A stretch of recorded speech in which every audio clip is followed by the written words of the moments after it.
أعوذ بالله من شرور أنفسنا ومن سيئات أعمالنا من يهده الله فلا مضل له ومن يضلل فلا هادي له وأشهد أن لا إله إلا الله وحده لا شريك له وأشهد أن محمدا عبده ورسوله أرسله بالهدى ودين الحق ليظهره على الدين كله ولو كره المشركون اللهم صل على محمد وعلى آل محمد كما صليت على إبراهيم وعلى آل إبراهيم إنك حميد مجيد اللهم بارك على محمد وعلى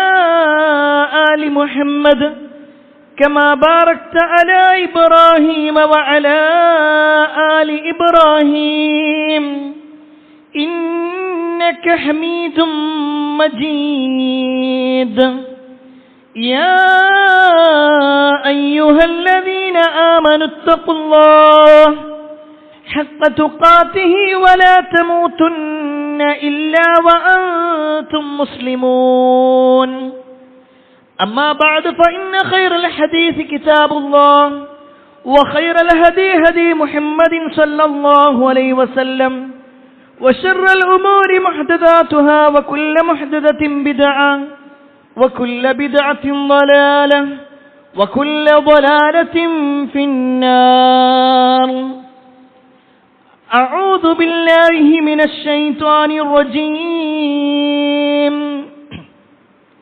بسم الله الرحمن الرحيم من ذا الذي يقرض الله قرضا حسنا فيضاعفه له وله أجر كريم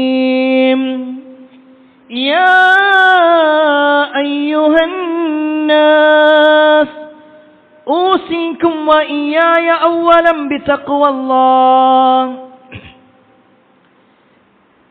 ഏറെ സ്നേഹാധനീയരായ സത്യവിശ്വാസികളെ, സഹോദരന്മാരെ, സഹോദരിമാരെ, രക്ഷിതാക്കളെ, അള്ളാഹുവിൻ്റെ വിധിവിലക്കൽ അനുസരിച്ചുകൊണ്ടും പ്രവാചകൻ സല്ലല്ലാഹു അലൈഹി വസല്ലമയുടെ ജീവിതചര്യ പിൻപറ്റിക്കൊണ്ടും ജീവിക്കണമേ എന്ന് ആദ്യമായി എന്നോടും തുടർന്ന് നിങ്ങൾ ഓരോരുത്തരോടും ഉണർത്തുകയാണ്, വസിയ്യത്ത് ചെയ്യുകയാണ്. വീണ്ടും ഒരു റമദാൻ കൂടി നമ്മുടെ പടിവാതിൽക്കലേക്ക് എത്താനായിരിക്കുന്നു. വളരെ ചുരുങ്ങിയ ദിവസങ്ങൾ മാത്രമാണ് റമദാനിലേക്ക് നമുക്ക് പ്രവേശിക്കാനായി ബാക്കിയുള്ളൂ. നമ്മുടെ നാട്ടിൽ റമദാനിനെ സ്വീകരിക്കാനായുള്ള ഒട്ടേറെ പ്രോഗ്രാമുകൾ നടന്നുകൊണ്ടിരിക്കുന്നുണ്ട്. പ്രത്യേകിച്ച് പള്ളികൾ കേന്ദ്രീകരിച്ചുകൊണ്ട് പ്രത്യേകമായ മീറ്റിങ്ങുകൾ കൂടി ഓരോ ആളുകൾക്കും വ്യത്യസ്തമായ ഉത്തരവാദിത്തങ്ങൾ ഏൽപ്പിച്ചുകൊണ്ടിരിക്കുന്നു. ഇഫ്താറിൻ്റെ ഉത്തരവാദിത്തവും അതുപോലെ തന്നെ പള്ളിയുടെ മെയിൻ്റനൻസും ഒക്കെയായി പല നിലക്കുള്ള ചർച്ചകൾ പള്ളികൾ കേന്ദ്രീകരിച്ചുകൊണ്ട് നടക്കുന്നുണ്ട്. ഇനി സംഘടനാപരമായി നോക്കിക്കഴിഞ്ഞാൽ എല്ലാ ഭാഗങ്ങളിലും അഹ്ലൻ റമദാൻ പ്രോഗ്രാമുകൾ സംഘടിപ്പിച്ചുകൊണ്ട് ആളുകളെ ഒന്ന് ബോധവൽക്കരണം നടത്തുക എന്ന നിലക്ക് ആ ഒരു ഭാഗത്തുകൂടിയും റമദാനിനെ ഓർമ്മപ്പെടുത്തുന്നുണ്ട്. കച്ചവടക്കാരെ സംബന്ധിച്ചിടത്തോളം റമദാനിൻ്റെ മുന്നോടിയായിക്കൊണ്ടുള്ള ഓഫറുകളിലൂടെയാണ് അവർ റമദാനിനെ പരിചയപ്പെടുത്തിക്കൊണ്ടിരിക്കുന്നത്. ഇനി നമ്മുടെ വീട്ടിലേക്ക് വന്നാൽ ഭാര്യയും ഭർത്താവും തമ്മിലുള്ള സംസാരത്തിൽ റമദാനിൻ്റെ മുന്നോടിയായി ചെയ്യേണ്ട കാര്യങ്ങളെക്കുറിച്ച് അവിടെയും ചർച്ചയുണ്ട്. കൂടുതൽ സാധനങ്ങൾ വാങ്ങിവെക്കുന്നതിനെക്കുറിച്ചും അതുപോലെ തന്നെ തയ്യാറാക്കുന്നതിനെക്കുറിച്ചും കുടുംബത്തിൽ ഇഫ്താർ എന്നാണ് സംഘടിപ്പിക്കുക എന്നതിനെക്കുറിച്ചുമൊക്കെ വലിയ വലിയ ചർച്ചകളും ഒരുക്കങ്ങളും നടന്നുകൊണ്ടിരിക്കുന്നുണ്ട്. പ്രിയപ്പെട്ടവരെ, നാടും നഗരവുമെല്ലാം ഒരുങ്ങിക്കഴിഞ്ഞു. പള്ളിയും കൂട്ടായ്മകളുമെല്ലാം തയ്യാറെടുത്തു കഴിഞ്ഞു. റമദാനാകുന്നത് ഏറ്റവും വിലപിടിപ്പുള്ള ഒരു അതിഥിയെ സ്വീകരിക്കാനായി എല്ലാവരും ഒരുങ്ങിയിട്ടുണ്ടെങ്കിൽ ആ ഒരു ഒരുക്കം നമ്മൾ ഒരുങ്ങിയിട്ടുണ്ടോ എന്ന ഒരു ചോദ്യമാണ് ഇന്നത്തെ ഖുതുബയിലൂടെ ചോദിക്കാൻ ഉദ്ദേശിക്കുന്നത്. പ്രത്യേകിച്ച് എല്ലാവരും ഒരുങ്ങി തയ്യാറെടുത്തുകൊണ്ട് റമദാൻ ഒന്ന് വരട്ടെ എന്നാണെങ്കിൽ അതിന് മുന്നോടിയായി ഒരു വിശ്വാസി ഒരുങ്ങേണ്ടതായ 6 കാര്യങ്ങളുണ്ട്. പണ്ഡിതന്മാർ അതിനെ കൃത്യമായി വിശദീകരിക്കുന്നുണ്ട്. എങ്ങനെയാണ് ഒരു തയ്യാറെടുപ്പ് നടത്തേണ്ടത്, എങ്ങനെയാണ് റമദാനിനെ സ്വീകരിക്കേണ്ടത്, റമദാനിന് മുന്നോടിയായി കൊണ്ടുള്ള ഒരുക്കം എങ്ങനെയായിരിക്കണം. അതിൽ ഒന്നാമത്തെ വിഷയം ആത്മീയമായ ഒരുക്കമാണ്. എല്ലാ അർത്ഥത്തിലും റമദാനിനെ ആത്മീയമായി സ്വീകരിക്കാൻ നമ്മൾ റെഡിയാവണം. റമദാൻ എന്ന വാക്കിന്റെ അർത്ഥം കരിച്ചു കളയുന്നത് എന്നാണ്. ഇപ്പോൾ നമ്മളുള്ള ശഅബാനിനും ഇനി വരാനിരിക്കുന്ന ശവ്വാലിനും ഇടയിലുള്ള ഒരു മാസമായി കൊണ്ടല്ല റമദാനിനെ നമ്മൾ കാണേണ്ടത്. അറബ് മാസങ്ങളിലെ 9ാമത്തെ മാസം എന്ന് പറഞ്ഞുകൊണ്ട് നിസാരവൽക്കരിക്കേണ്ടതുമല്ല. മറിച്ച് റമദാൻ കരിച്ചു കളയുന്നതാണെങ്കിൽ എന്താണ് റമദാൻ കരിച്ചു കളയുന്നത്? റമദാൻ എന്ന വാക്കിനർത്ഥം കരിച്ചു കളയലാണെങ്കിൽ നമ്മുടെ പാപങ്ങൾ കരിച്ചു കളയാനുള്ള ഒരു അവസരമാണ് റമദാനിലൂടെ നമുക്ക് ലഭിക്കുന്നത്. തൗബയുടെ മാസമായി, ഇസ്തിഗ്ഫാറിന്റെ മാസമായി റമദാനിനെ എണ്ണുമ്പോൾ നമുക്ക് പറയാൻ കഴിയണം, എന്റെ പാപം ഇതാ ഈ റമദാൻ കൊണ്ട് മാറ്റപ്പെട്ടിട്ടുണ്ട്. റമദാൻ വരട്ടെ എന്ന് പറയാനല്ല, റമദാൻ വന്നിട്ട് തൗബ ചെയ്യണമെന്നല്ല, റമദാൻ വന്നതിന് ശേഷം ഇസ്തിഗ്ഫാർ വർദ്ധിപ്പിക്കണമെന്നല്ല, റമദാൻ വരുന്നതിന് മുന്നോടിയായി കൊണ്ട് തന്നെ ഒരു ഒരുക്കം, എല്ലാ പാപങ്ങളും ഒഴിവാക്കിക്കൊണ്ടുള്ള ഒരുക്കം, അതാണ് വിശ്വാസിയിൽ ഉണ്ടാവേണ്ടത്. നിങ്ങൾക്കറിയുമോ, പ്രവാചകൻ സല്ലല്ലാഹു അലൈഹി വസല്ലമയുടെ ഒരു ചരിത്രം ഒരുപാട് തവണ നമ്മുടെ ഈ മിമ്പറിൽ പരാമർശിക്കപ്പെട്ടതാണ്. ഒരു വെള്ളിയാഴ്ച ദിവസം പ്രവാചകൻ സല്ലല്ലാഹു അലൈഹി വസല്ലം മദീന പള്ളിയുടെ മിമ്പറിലേക്ക് കയറുകയാണ്. അതിന്റെ 1ാമത്തെ ചവിട്ടുപടിയിൽ കയറിയപ്പോൾ റസൂലുള്ളാഹി സ്വല്ലല്ലാഹു അലൈഹി വസല്ലം ആമീൻ എന്ന് പറഞ്ഞു. 2ാമത്തെ ചവിട്ടുപടിയിൽ കയറുമ്പോഴും നബി സല്ലല്ലാഹു അലൈഹി വസല്ലം ആമീൻ എന്ന് പറഞ്ഞു. 3ാമത്തെ ചവിട്ടുപടിയിലും പ്രവാചകൻ ആമീൻ പറഞ്ഞു. സ്വഹാബത്തിന് പരിചയമില്ലാത്തതായിരുന്നു അത്, അങ്ങനെ ഒരു ആമീൻ പറച്ചിൽ. അതുകൊണ്ട് തന്നെ സ്വഹാബത്ത് ചോദിച്ചു, അല്ലാഹുവിന്റെ റസൂലേ, എന്തുകൊണ്ടാണ് നിങ്ങൾ ഇങ്ങനെ ആമീൻ പറഞ്ഞത്? ആ സമയത്ത് റസൂലുള്ളാഹി സ്വല്ലല്ലാഹു അലൈഹി വസല്ലം പറയുകയാണ്, ഞാൻ മിമ്പറിലേക്ക് കയറാനായി 1ാമത്തെ ചവിട്ടുപടിയിൽ കയറിയപ്പോൾ ആതാനി ജിബ്രീൽ, എന്റെ അടുക്കൽ ജിബ്രീൽ വരികയുണ്ടായി. എന്നിട്ട് ജിബ്രീൽ അലൈഹിസ്സലാം ഒരു പ്രാർത്ഥന നടത്തി, അതിനാണ് ഞാൻ ആമീൻ പറഞ്ഞത്. എന്താണ് പ്രിയപ്പെട്ടവരെ ജിബ്രീൽ അലൈഹിസ്സലാം നടത്തിയ പ്രാർത്ഥനയെന്നോ? റഗിമ അൻഫ്, ഒരു പദപ്രയോഗത്തിൽ അങ്ങനെയാണ്, ഒരു മനുഷ്യന്റെ മൂക്ക് മണ്ണിൽ കുത്തട്ടെ, അതാണ് അതിന്റെ അർത്ഥം. ഒരു ശാപത്തിന്റെ വാക്ക്. മറ്റൊരു ഹദീസിൽ ബഉദ, അവൻ വിദൂരത്തിലാവട്ടെ, അകറ്റപ്പെടട്ടെ അവൻ. ആരുടെ കാര്യത്തിലാ പറയുന്നത്? മൻ അദ്റക റമളാൻ, ഒരു മനുഷ്യന് റമളാൻ കിട്ടി, ആ റമളാനിലൂടെ പാപമോചനം നേടാൻ കഴിയാത്തവൻ, റമളാൻ എന്ന അവസരം കിട്ടിയിട്ട് അതിലൂടെ പാപമോചനം നേടാൻ കഴിയാത്തവൻ നശിക്കട്ടെ, അവൻ വിദൂരത്തിലാവട്ടെ, അവന്റെ മൂക്ക് മണ്ണിൽ കുത്തട്ടെ, അവൻ ശപിക്കപ്പെടട്ടെ. ആരാണ് പ്രാർത്ഥിക്കുന്നത്? അല്ലാഹുവിന്റെ മുഖറബായ മലക്കുൽ മുഖറബ് എന്ന പേരിൽ അറിയപ്പെടുന്ന ജിബ്രീൽ അലൈഹിസ്സലാം. അതിനാരാ ആമീൻ പറയുന്നത്? അഷ്റഫുൽ ഖൽഖ്, സൃഷ്ടികളിൽ വെച്ച് ഏറ്റവും ഉന്നതനായ മുഹമ്മദ് മുസ്തഫ സല്ലല്ലാഹു അലൈഹി വസല്ലം ആമീൻ പറയാം. പ്രിയപ്പെട്ടവരെ, അവിടെ നമ്മൾ വിലയിരുത്തും. നമ്മുടെയൊക്കെ ജീവിതത്തിൽ 10, 20, 30 കൊല്ലങ്ങളൊക്കെ റമദാൻ അനുഭവിച്ചവരാണ് നമ്മൾ, റമദാനിലൂടെ കടിഞ്ഞുപോയവരാണ് നമ്മൾ. എന്നാൽ നമുക്ക് പറയാൻ കഴിയുമോ, ജിബ്രീൽ അലൈഹിസ്സലാം അന്ന് നടത്തിയ ആ ഒരു പ്രാർത്ഥനയിൽ, നബി സല്ലല്ലാഹു അലൈഹി വസല്ലം അന്ന് പറഞ്ഞ ആ ഒരു ആമീൻ പറച്ചിലിൽ ഞാനില്ല. കാരണം എന്റെ പാപങ്ങൾ പൊറുക്കപ്പെടുന്ന രൂപത്തിലാണ് ഞാൻ റമദാനിനെ സ്വീകരിച്ചിട്ടുള്ളത്, എന്റെ പാപങ്ങൾ പൊറുക്കുന്ന രൂപത്തിലാണ് റമദാനിനെ ഞാൻ അവസാനിപ്പിച്ചിട്ടുള്ളത്. എനിക്കുറപ്പുണ്ട്, ഞാൻ അത്രത്തോളം തൗബ ചെയ്തിട്ടുണ്ട്. അവിടെ നമ്മൾ വിലയിരുത്തണം, നമ്മുടെ ജീവിതത്തിൽ അത് ഉണ്ടായിട്ടുണ്ടോ? വിശ്വാസികളോട് അല്ലാഹു സുബ്ഹാനഹു വ തആല എടുത്തു പറയുന്ന കാര്യം, വതൂബു ഇലല്ലാഹി ജമീഅൻ അയ്യുഹൽ മുഅ്മിനൂൻ, അല്ലയോ സത്യവിശ്വാസികളെ, നിങ്ങൾ അല്ലാഹുവിലേക്ക് ഖേദിച്ചു മടങ്ങണം. ലഅല്ലക്കും തുഫ്ലിഹൂൻ, നിങ്ങൾ ഫലാഹുള്ള, നിങ്ങൾ വിജയികളാവണമെങ്കിൽ നമ്മൾ വിജയികളാവണോ? നമുക്ക് വിജയം നേടണോ? എന്നാൽ ഏറ്റവും വലിയ വിജയം പാപമോചനത്തിൽ നിന്നുള്ള ഒരു രാജിയാവലാണ്, തിന്മകളിൽ നിന്നുള്ള ഒരു രാജിയാകലാണ്. ഒരു മനുഷ്യൻ എന്ന നിലക്ക് നമ്മുടെ ജീവിതത്തിൽ ഒരുപാട് തിന്മകൾ സംഭവിച്ചിട്ടുണ്ട്. പക്ഷേ ആത്മീയമായി നമ്മൾ ഒരുങ്ങണം. തിന്മ ചെയ്തുകൊണ്ട് റമദാനിലേക്ക് സ്വീകരിക്കാനല്ല, മറിച്ച് തിന്മയെല്ലാം ഒഴിവാക്കാൻ. റമദാൻ വരുന്നതിന് മുന്നോടിയായിക്കൊണ്ട് തന്നെ കണ്ടുകൊണ്ടിരുന്ന പലതും സ്റ്റോപ്പ് ചെയ്യണം, കേട്ടുകൊണ്ടിരുന്ന പലതും അകറ്റിവെക്കണം. കാണാൻ ആഗ്രഹിച്ച പലതുമുണ്ട്, പക്ഷേ അത് അല്ലാഹുവിന് ഇഷ്ടമില്ലാത്തതാണ്, അതുകൊണ്ട് ഞാൻ ഇത് ഒഴിവാക്കുന്നു. തീരുമാനിക്കാൻ കഴിയണം. ആ ആത്മീയമായ ഒരുക്കത്തിൽപ്പെട്ടതാണ് നീയത്ത് നന്നാക്കുക എന്നുള്ളത്. ഒരു നീയത്തുണ്ടാവണം. ഈ റമദാൻ അതെന്നെ മാറ്റും. ഈ റമദാനിലൂടെ ഞാൻ എൻ്റെ ജീവിതത്തിൽ പൂർണ്ണമായൊരു മാറ്റമുണ്ടാക്കും. ഈ റമദാൻ പൂർണ്ണമായി വിനിയോഗിക്കുന്ന ആളുകളായി ഞാൻ മാറും. അവിടെ ഒരു ഒരുക്കം പ്രിയപ്പെട്ടവരെ നമ്മളിൽ ഉണ്ടാവണം. അതുപോലെ തന്നെ നമ്മുടെ മുൻഗാമികളെ സംബന്ധിച്ചിടത്തോളം അവരിൽ ആത്മീയമായ ഒരുക്കത്തിൽപ്പെട്ടതാണ് റമദാനിന്റെ മുന്നോടിയായി കൊണ്ട് നിരന്തരമായ പ്രാർത്ഥന. അല്ലാഹുവേ, റമദാനിനെ ഞങ്ങളിലേക്ക് നീ അടുപ്പിച്ചു തരണമേ എന്ന് പറയുന്ന ആ ഒരു തരത്തിലുള്ള പ്രാർത്ഥനകൾ നമ്മുടെ മുൻഗാമികളുടെ ചരിത്രത്തിൽ കാണുവാൻ സാധിക്കും. റമദാനിന്റെ മുന്നേ ഒരു 6 മാസക്കാലം അവർ നിരന്തരമായി പ്രാർത്ഥിച്ചുകൊണ്ടിരിക്കും. റമദാനിനെ ഞങ്ങൾക്ക് നൽകണേ, അതിൽ നന്മകൾ ചെയ്യാനുള്ള അവസരങ്ങൾ നൽകണേ, ആ നന്മകൾ കൊണ്ട് സ്വർഗം നേടാൻ കഴിയണേ എന്നിങ്ങനെ അവർ പ്രാർത്ഥിച്ചുകൊണ്ടേയിരുന്നു. റമദാൻ കഴിഞ്ഞാലോ പിന്നീടുള്ള 6 മാസം അവർ നടത്തുക റബ്ബനാ തഖബ്ബൽ മിന്നാ, റബ്ബേ ഈ റമദാനിൽ ഞങ്ങൾ ഒരുപാട് ചെയ്തിട്ടുണ്ട്, അത് ഞങ്ങളിൽ നിന്ന് സ്വീകരിക്കണേ. നമസ്കരിച്ചിട്ടുണ്ട്, നോമ്പെടുത്തിട്ടുണ്ട്, സക്കാത്ത് കൊടുത്തിട്ടുണ്ട്, സദഖ കൊടുത്തിട്ടുണ്ട്, എല്ലാം ഞങ്ങളിൽ നിന്നും സ്വീകരിക്കണേ. ഇതാണ് നമ്മുടെ മുൻഗാമികളുടെ ആത്മീയമായ ഒരുക്കം. ആ ഒരു ആത്മീയമായ ഒരുക്കം പ്രിയപ്പെട്ടവരെ നമ്മളിൽ ഉണ്ടാവണം. രണ്ടാമത്തെ വിഷയം, രണ്ടാമത്തെ ഒരുക്കം ശാരീരികമായി കൊണ്ടുകൂടി ഒരു ഒരുക്കമാണ്. നമ്മൾ റമദാനിന്റെ മുന്നിലാണുള്ളത്. കഴിഞ്ഞ ആഴ്ചയിലും അതിന്റെ മുമ്പത്തെ ആഴ്ചയിലുമൊക്കെ ശഅബാൻ മാസത്തിന്റെ പ്രാധാന്യം നമ്മൾ വിശദീകരിച്ചു.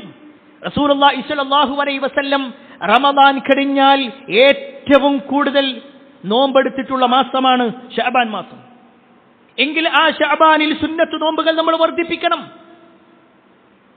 റമദാനിന്റെ മുന്നോടിയായിക്കൊണ്ട് റമദാനിൽ നമ്മൾ ഒരുങ്ങിയിട്ടുണ്ടോ എന്ന് പരിശോധിക്കാം. ഈ ദിവസം വരെ നമ്മൾ ഒരുങ്ങിയിട്ടുണ്ടോ എന്നുള്ളത്, വീട്ടില് ഭക്ഷണ സാധനങ്ങൾ വാങ്ങിയിട്ടുണ്ടോ ഇല്ലയോ എന്നുള്ളതല്ല. നമ്മുടെ വീടിന്റെ അല്ലെങ്കിൽ ഷോപ്പിന്റെ മുന്നിലായിക്കൊണ്ട് റമദാനിന് സ്വാഗതം എന്ന് പറയലല്ല. ഏതെങ്കിലും അഹ്റൽ റമദാൻ എന്ന് പറയുന്ന ഒരു പോസ്റ്റർ അത് നമ്മുടെ സ്റ്റാറ്റസ് ആക്കി വെക്കലല്ല, മറിച്ച് നമ്മൾ ഒരുങ്ങിയിട്ടുണ്ടോ എന്നതിന്റെ തെളിവ് ഈ കഴിഞ്ഞുപോയ ദിവസങ്ങളിൽ ഒരു സുന്നത്ത് നോമ്പെങ്കിലും നമ്മൾ എടുത്തിട്ടുണ്ടോ? ഒരൊറ്റ സുന്നത്ത് അതുണ്ടെങ്കിൽ പ്രിയപ്പെട്ടവരെ നമ്മൾ ഇതാ മനസ്സുകൊണ്ട് റെഡി ആയിട്ടുണ്ട്. കാരണം റസൂലുള്ളാഹി സ്വല്ലല്ലാഹു അലൈഹി വസല്ലമ പറയാണ്, മൻ സാമ യൗമൻ ഫീ സബീലില്ലാഹ് ബഅദല്ലാഹു വജ്ഹഹു അനിന്നാരി 70 ഖരീഫ. ആരെങ്കിലും അല്ലാഹുവിന്റെ മാർഗത്തിൽ ഒരു നോമ്പെടുത്തു കഴിഞ്ഞാൽ, ഒരൊറ്റ നോമ്പെടുത്തു കഴിഞ്ഞാൽ അവന്റെ മുഖത്തെ അല്ലാഹു 70 വർഷത്തെ വഴി ദൂരത്തേക്ക് മാറ്റുന്നതാണ് ഒരൊറ്റ നോമ്പിനുള്ള പ്രതിഫലം. ഇത് റമദാനാവണമെന്നില്ല, റമദാനിൽ മാത്രം കിട്ടുന്ന പുണ്യമല്ല, മറിച്ച് നമ്മൾ ഇന്നലെ നോമ്പെടുത്തു, ഈ പ്രതിഫലമുണ്ട്. നാളെ നോമ്പെടുക്കാൻ ഉദ്ദേശിക്കുന്നുണ്ട്, ഈ പ്രതിഫലമുണ്ട്. ഇനിയുള്ള ദിവസങ്ങളിൽ ഒരു 3-4 ദിവസങ്ങൾ നമുക്ക് മാറ്റിവെക്കാം. അങ്ങനെ നമ്മൾ ഒരുങ്ങുന്നുണ്ടെങ്കിൽ പ്രിയപ്പെട്ടവരെ നമ്മൾ ശാരീരികമായി ഒരു ഒരുക്കം നിർവഹിച്ചു എന്ന് തന്നെയാണ്. അതോടൊപ്പം ചേർത്ത് പറയേണ്ട ഒരു കാര്യം, ഒരു പക്ഷേ കഴിഞ്ഞ റമദാനിൽ ചില കാരണങ്ങൾ കൊണ്ട് നോമ്പ് നഷ്ടപ്പെട്ടവരുണ്ടാകും. സ്ത്രീകളെ സംബന്ധിച്ചിടത്തോളം അവർക്ക് ആർത്തവം ഉണ്ടായതിന്റെ പേരിൽ, ഹൈദ് ഉണ്ടായതിന്റെ പേരിൽ നഷ്ടപ്പെട്ട നോമ്പുകളുണ്ട്. ആ നഷ്ടപ്പെട്ട നോമ്പുകൾ നോറ്റുവീട്ടാനുള്ള അവസരമാണിത്. ഇനിയും ബാക്കിയുള്ളവരുണ്ടെങ്കിൽ നിർവഹിച്ചേ പറ്റൂ, അത് മാറ്റിവെക്കാൻ പാടില്ല. കാരണമില്ലാതെ മാറ്റിവെച്ചാൽ അത് കുറ്റകരമായി കൊണ്ടാണ് എണ്ണിയിട്ടുള്ളത്. അതുപോലെ തന്നെ ഒരു പക്ഷേ പുരുഷന്മാരിൽ രോഗം കൊണ്ടോ യാത്ര കൊണ്ടോ മറ്റു പ്രയാസങ്ങൾ കൊണ്ടോ കഴിഞ്ഞ റമദാനിൽ ഏതെങ്കിലും നോമ്പ് നഷ്ടപ്പെട്ടിട്ടുണ്ടെങ്കിൽ പ്രിയപ്പെട്ടവരെ ഇനിയുള്ള 1-2 ആഴ്ചകൾ, വളരെ ചുരുങ്ങിയ ദിവസങ്ങൾ മാത്രമാണ് നമ്മുടെ മുന്നിലുള്ളത്. ആ ദിവസങ്ങളിൽ നമ്മളത് പൂർത്തിയാക്കണമെന്നുകൂടി ഓർമ്മപ്പെടുത്തുകയാണ്. അതോടൊപ്പം ശാരീരികമായ ഒരുക്കത്തിൽപ്പെട്ടതാണ് ഭക്ഷണ ക്രമീകരണം എന്നുള്ളത്. നമ്മുടെ മുൻഗാമികൾ ചെയ്തിരുന്നു. ശഅബാൻ മാസത്തിൽ നോമ്പെടുക്കൽ മാത്രമല്ല, ഭക്ഷണത്തിൽ ഒരു ക്രമീകരണം നടത്തുക, മറ്റുള്ള മാസങ്ങളേക്കാൾ കൂടുതൽ ഭക്ഷണം കുറക്കുക. നമ്മൾ പലപ്പോഴും അതിൽ കൂട്ടുന്നൊരവസ്ഥയാണ്. ഇനി റമദാൻ വരികയല്ലേ, അപ്പൊ കൂടുതൽ കഴിക്കാൻ പറ്റൂല, അപ്പൊ കിട്ടുന്ന അവസരം പരമാവധി കഴിക്കുക എന്നല്ല മുൻഗാമികൾ ചെയ്തിട്ടുള്ളത്. അവർ റമദാനിന് വേണ്ടി ഒരുങ്ങിയിരുന്നത് അവരുടെ ശാരീരികമായ ഒരുക്കത്തിൽപ്പെട്ടതാണ് ഭക്ഷണത്തിൽ കുറവ് വരുത്തുക എന്നുള്ളത്. നമ്മുടെ ശരീരം ഒന്ന് അഡ്ജസ്റ്റ് ചെയ്യുന്ന രൂപത്തിലേക്ക് കുറച്ചു വന്ന് റമദാൻ വരുമ്പോൾ നമുക്കതൊരു പ്രയാസമില്ലാത്തൊരവസ്ഥയിലേക്ക് പോകാൻ നമ്മുടെ മുൻഗാമികൾ ശരീരത്തെ പാകപ്പെടുത്തിയിരുന്നു എന്നുള്ളത് ചരിത്രങ്ങളിൽ നമുക്ക് വായിക്കാൻ കഴിയും. അതുപോലെ തന്നെ പ്രിയപ്പെട്ടവരെ, റമദാനിന്റെ മുന്നോടിയായിട്ടുള്ള ഒരുക്കത്തിൽപ്പെട്ടതാണ് ഖുർആനിനു വേണ്ടിയിട്ടുള്ള ഒരുക്കം, ഖുർആനിലൂടെയുള്ള ഒരു ഒരുക്കം. ആ ഒരു നിലക്ക് ഖുർആനിന് നമ്മൾ കാണാൻ കഴിയണം. വിശുദ്ധ ഖുർആനിന്റെ പ്രത്യേകത തന്നെ, അല്ലെങ്കിൽ റമദാനിന്റെ പ്രത്യേകത എന്ന് പറഞ്ഞാൽ ഖുർആൻ ഇറങ്ങിയ മാസമാണ്. വിശുദ്ധ ഖുർആനിലൂടെ പറയുന്നു, ശഹ്റു റമദാനല്ലദീ ഉൻസില ഫീഹിൽ ഖുർആൻ ഹുദൽ ലിന്നാസി വബയ്യിനാതിൻ മിനൽ ഹുദാ വൽ ഫുർഖാൻ. റമദാൻ മാസത്തിലാണ് വിശുദ്ധ ഖുർആൻ അവതരിക്കപ്പെട്ടിട്ടുള്ളത്. റമദാൻ മാസത്തിലാണ് വിശുദ്ധ ഖുർആൻ അവതരിക്കപ്പെട്ടിട്ടുള്ളത്. ഇത് ഖുർആൻ എടുത്തു പറഞ്ഞിട്ടുണ്ടെങ്കിൽ ഖുർആൻ ഓതാനും വായിക്കാനുമുള്ള മാസമായിക്കൊണ്ട് ഈ റമദാനിനെ നമ്മൾ പ്രത്യേകം കാണണം. പ്രത്യേകിച്ച് നമ്മുടെ മുൻഗാമികളെ സംബന്ധിച്ചിടത്തോളം ഇപ്പോൾ നമ്മളുള്ള ശഅബാൻ മാസം, ഈ മാസത്തിന് അവര് നൽകിയിരുന്ന പേര് ഷഹ്റുൽ ഖുർആ, ഷഹ്റുൽ ഖുർആ, വായനക്കാരുടെ മാസം എന്ന. ഏതെങ്കിലും പുസ്തകങ്ങൾ വായിക്കാനല്ല, ഖുർആൻ വായിക്കാനായി അവർ തുടങ്ങി വെക്കും. റമദാനിന്റെ മുന്നോടിയായിക്കൊണ്ട് തന്നെ തുടങ്ങി വെക്കും. നമ്മളോ പലപ്പോഴും റമദാൻ വരട്ടെ, റമദാനിന്റെ ഒന്നാമത്തെ ദിവസമാവട്ടെ, ഒന്ന് കഴിഞ്ഞിട്ടല്ലേ ഉള്ളൂ, രണ്ടിനിയും ബാക്കിയില്ലേ, ഒരാഴ്ച കഴിഞ്ഞിട്ടല്ലേ ഉള്ളൂ, ഇനിയും 3 ആഴ്ചയില്ലേ, ഇങ്ങനെ പറഞ്ഞ് അവസാനം റമദാനിന്റെ അവസാനത്തെ ദിവസവും കഴിഞ്ഞ് തക്ബീർ ചൊല്ലുന്ന സമയത്ത് നമ്മളിങ്ങനെ വല്ലാതെ പ്രയാസപ്പെട്ടിട്ടുണ്ട്. എനിക്ക് ഈ ഒരു റമദാൻ കഴിഞ്ഞു, ഇനി അടുത്ത റമദാൻ ആവട്ടെ. അതല്ല പ്രിയപ്പെട്ടവരെ, ഇപ്പോഴേ നമ്മൾ ഒരുക്കം തുടങ്ങണം, ഇപ്പോഴേ നമ്മൾ തുടങ്ങണം. റമദാൻ വരട്ടെ എന്ന് കാത്തിരിക്കുന്ന അവസ്ഥയല്ല. നമ്മുടെ മുൻഗാമികൾ എല്ലാ ക്ലാസുകളും വരെ മാറ്റിവെക്കാറുണ്ടായിരുന്നു. അവരുടെ കച്ചവട സ്ഥാപനങ്ങൾ മാറ്റിവെക്കും, കച്ചവടത്തിന്റെ ഭാഗങ്ങളെല്ലാം കുറക്കും. എന്നിട്ട് പറയും, ഈ മാസം മുതൽ ഞാനിതാ ഖുർആനിലേക്ക് മടങ്ങുകയാണ്. അങ്ങനെ നമ്മുടെ മുൻഗാമികൾ റെഡിയായി. ഇനി റമദാനിന്റെ അവസ്ഥയോ? ഒരുപാട് ചരിത്രങ്ങൾ നമ്മൾ കേട്ടിട്ടുണ്ട്. നമ്മുടെ മുൻഗാമികൾ ഖുർആൻ പഠനവുമായി ബന്ധപ്പെട്ടുകൊണ്ട് മാറ്റിയ ചരിത്രങ്ങൾ. എന്നാൽ ഒരൊറ്റ ചരിത്രം മാത്രം ഓർമ്മപ്പെടുത്തട്ടെ. അബ്ബാസിയ ഖലീഫയായിരുന്ന സുൽത്താൻ ഹാറൂൺ റഷീദ്, ഈ സുൽത്താൻ ഹാറൂൺ റഷീദിന്റെ ഭാര്യയായിരുന്നു സുബൈദ. ഒരുപക്ഷെ ഇന്നും മക്കയിൽ നമ്മൾ പോയി കഴിഞ്ഞാൽ സുബൈദ കനാൽ കാണാൻ കഴിയും. അന്ന് അവരുണ്ടാക്കിയ ഒരു കനാൽ, മക്കയിൽ വരുന്ന ഹാജിമാരായ ആളുകൾക്ക് വെള്ളമില്ലാത്തതിന്റെ പേരിൽ കിലോമീറ്ററുകളോളം അകലെ നിന്നുകൊണ്ട് ലക്ഷക്കണക്കിന്, അന്നേ ദിവസം ആ കാലഘട്ടത്തിൽ ലക്ഷക്കണക്കിന് രൂപയും സ്വർണവും ചെലവഴിച്ചുകൊണ്ട് അവരുണ്ടാക്കിയ ആ ഒരു കനാല് നമുക്ക് കാണാൻ കഴിയും. അതേ സുബൈദ ബീവിയുമായി ബന്ധപ്പെട്ടുകൊണ്ടുള്ള ചരിത്രം നമുക്ക് കാണുവാൻ കഴിയും. അവരുടെ കൊട്ടാരത്തിൽ റമദാനായി കഴിഞ്ഞാൽ അതിനടുത്തുകൂടി ഒരാൾ പോകുകയാണെങ്കിൽ ഒരു തേനീച്ചക്കൂട്ടിന്റെ അടുത്തുകൂടി പോകുന്ന ഒരു ശബ്ദം പോലെ കേൾക്കുന്ന ചരിത്രകാരന്മാർ വിശദീകരിക്കുന്നുണ്ട്. എന്താണ് ആ മൂളക്കം എന്നറിയുമോ? സുബൈദ ബീവിയുടെ സേവകരായിട്ട് പലരുണ്ടാകും, അവരുമുണ്ടാകും. എന്നിട്ട് അവർ മാറിയിരുന്നു കൊണ്ട് ഖുർആൻ പാരായണം ചെയ്തുകൊണ്ടേയിരിക്കും. ആ ഖുർആൻ പാരായണവും ഖുർആൻ ഓതിക്കൊണ്ട് അവരുടെ കരച്ചിലും അവരുടെ ഏങ്ങലുകളുമായിരുന്നു ഒരു കടന്നൽ കൂടിന്റെ അല്ലെങ്കിൽ തേനീച്ചക്കൂടിന്റെ മൂളക്കം പോലെ ആളുകൾ കേട്ടിരുന്നത്. അത്രത്തോളം ഖുർആനുമായിട്ട് അവർക്ക് ബന്ധമുണ്ടായിരുന്നു. പ്രിയപ്പെട്ടവരെ, നമ്മളൊന്ന് പരിശോധിക്കും. ഒരു കുറ്റപ്പെടുത്തലല്ല. ഈ ശബ്ദം കേൾക്കുന്നവരിൽ 30, 40, 50 വയസ്സുള്ളവരുണ്ട്. നമുക്ക് പറയാൻ കഴിയോ എന്റെ ജീവിതത്തിൽ ഒരിക്കലെങ്കിലും ഞാൻ ഖുർആൻ മുഴുവനായി ഓതി തീർത്തിട്ടുണ്ടെന്ന്? ഒരൊറ്റ തവണ. അള്ളാന്റെ മുന്നിൽ ഹാജരാക്കപ്പെടുമെന്ന് 100% വിശ്വാസമുള്ളത് കൊണ്ടാ നമ്മളിവിടെ ഇരിക്കുന്നത്. പരലോകമുണ്ട് എന്നുള്ള ബോധ്യമുള്ളത് കൊണ്ടാ. എങ്കിൽ ആ പരലോകത്തിനെ കുറിച്ച് പറഞ്ഞ റസൂലുള്ളാഹി സ്വല്ലല്ലാഹു അലൈഹി വസല്ലം ഖബറിലുള്ള ചോദ്യത്തിൽ 4ാമത്തെ ഒരു ചോദ്യം കൂടി പറഞ്ഞിട്ടുണ്ട്. മൻ റബ്ബുക മാ ദീനുക മൻ നബിയുക എന്നതിനപ്പുറത്തേക്ക് 4ാമത്തെ ഒരു ചോദ്യം വിശുദ്ധ ഖുർആനുമായി ബന്ധപ്പെട്ടുകൊണ്ടാ. നിന്റെ ഇമാം ആരാണെന്ന ചോദ്യം. അതിന് ഖുർആൻ നമ്മുടെ മുന്നിലുണ്ടാവണം. ഇമാം എന്ന് പറഞ്ഞാൽ മുന്നിലുള്ളവന്ന. നമ്മുടെ മുന്നിൽ വിശുദ്ധ ഖുർആൻ ഉണ്ടാവണം. നമ്മുടെ ജീവിതത്തിൽ ഒന്ന് പരിശോധിക്കും പ്രിയപ്പെട്ടവർ. ഇതൊരു കുറ്റപ്പെടുത്തലല്ല. നമ്മൾ എന്താ റബ്ബിനോട് പറയാൻ പോകുന്നത്? നമുക്ക് എന്ത് ന്യായമാണ് പറയാനുള്ളത്? ഒരു പക്ഷേ ഇവിടെ ഖുർആൻ ക്ലാസ്സിന് വിളിച്ചു കഴിഞ്ഞാൽ നമുക്കൊരുപാട് ന്യായങ്ങളുണ്ട് പറയാൻ. എന്റെ ജോലി തിരക്കാണ്, എന്റെ വീട്ടിലെ പ്രശ്നമാണ്, ഭാര്യയ്ക്ക് പ്രയാസമാണ്, മക്കളൊറ്റക്കാണ്, എന്തെല്ലാം കാരണങ്ങൾ. എന്നാൽ ഇതിലേത് കാരണം പറഞ്ഞാലാണ് അള്ളാന്റെ മുന്നിൽ നമ്മൾ രക്ഷപ്പെടും? നമ്മൾ സ്വയം ഒന്ന് പരിശോധിക്കട്ടെ. ഏത് കാരണം പറഞ്ഞാൽ, ഇപ്പോഴും ഖുർആൻ മുന്നിൽ വെച്ചുകൊണ്ട് ഓതാൻ വേണ്ടി പറഞ്ഞാൽ നമ്മൾ പിന്നിലേക്ക് തിരിയും. ഞാൻ ആരെയും കുറ്റപ്പെടുത്താനല്ല. എന്താണ് പ്രിയപ്പെട്ടവരെ നമ്മൾ പഠിക്കാത്തത്? എന്താ ഇനിയും എന്നപ്പോൾ കാത്തിരിക്കുക? ആരെയാണ് നമ്മൾ കാത്തിരിക്കണം? ഇനി നമ്മുടെ മുന്നിൽ ഒരു ജിബ്രീൽ വരുമോ? ഇനി ഒരു പ്രവാചകൻ വരാനുണ്ടോ നമുക്ക് ഖുർആൻ ഓതിത്തരാൻ? നമ്മുടെ മുൻഗാമികളൊക്കെ ആ ഖുർആൻ ഒരു റമദാനിൽ തന്നെ 4, 5, 6, 10 ഖത്തം തീർത്ത ആളുകൾ. ഇമാം ഷാഫിഈ റഹ്മത്തുള്ളാഹിയുടെ ചരിത്രം വായിക്കുമ്പോൾ 60 തവണയാണ് ഖത്തം തീർത്തതെന്ന്. 60 തവണ. ആ ഇമാം ഷാഫിയുടെ കൂടെ സ്വർഗത്തിലെത്തണമെന്നാണ് നമ്മൾ ആഗ്രഹിക്കുന്നത്. കഴിയോ? സഹാബത്തിന്റെ അടുക്കൽ നിന്നും ദീനി കേട്ട താബികളുടെ ചരിത്രം കാണാൻ കഴിയും, സഹാബത്തിന്റെ ചരിത്രം കാണാൻ കഴിയും. അവരൊക്കെ ഖുർആനിലൂടെയായിരുന്നു ജീവിച്ചത്. പ്രിയപ്പെട്ടവരെ, ഇപ്പൊ നമ്മളൊരു തയ്യാറെടുപ്പ് നടത്തുകയാണെങ്കിൽ,